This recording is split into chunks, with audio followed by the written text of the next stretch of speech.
Today was not fun because my son, who has a snow cone maker, wanted to make a snow cone for breakfast. And I was like, look, son, I'm a good mom. I care about your health and your well-being, and I don't think a snow cone is a good idea for breakfast. So he ate cereal, and then 30 minutes later, he ate waffles. And then he wanted a snow cone. So now it's like 9:30 in the morning instead of 8:30.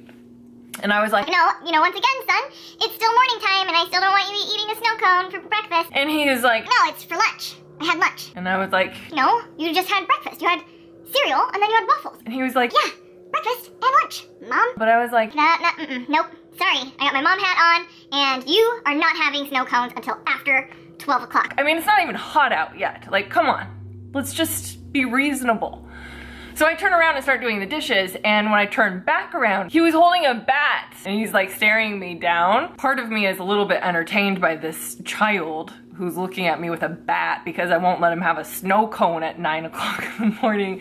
But then of course the other part of me is like, you're a little bit creepy. Are you gonna turn into like a person who attacks me in the night with a bat when you're 17? I don't know. So we gotta squash this right now. I snatched the bat out of his hands and was like, if this is how angry you get about a snow cone, then forget it. No more snow cones today. You're done. I'm done with this. So I hide the snow cone machine. When I come back after hiding the snow cone machine, I'm like, you need to go to your room, dude. Like, that was not cool at all. Go to your room. And he's like, not moving, just staring at me. And so of course, I use my mom voice and I'm like, you have 3 seconds to get to your room or no electronics for the rest of the day. 1, 2, 3. And he didn't move. He just sat there staring me down. I was like, It's on. Look, you have 3 more seconds. If you do not get up into your room, no TV for the rest of the day. I'm taking away his life source. 1, 2, 3. Still, he would not budge. So this time I was like, you better get in your room. You have 3 seconds or I am calling your dad. And he is not going to want to hear about this. And of course that worked. Then he goes up into his room and I'm like, don't come out until that room is clean, son. I don't want to see your face until all that stuff is put away. So he stayed in his room for over 3 hours because he's so stubborn. But eventually he did clean his room and now he's super bored. Maybe next time you'll think twice about threatening your mom with a bat in your hand. Even though you didn't say anything to threaten me, I could see those eyes. I could see that crazy look in your eyes. You better get rid of that.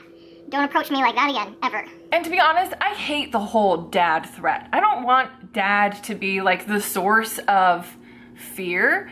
And I also don't want him to be a crutch. When he's not around, I need to be able to call the shots. They need to listen to me, right?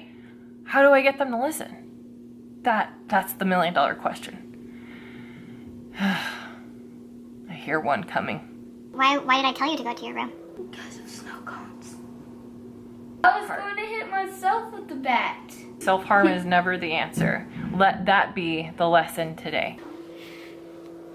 Are you sorry?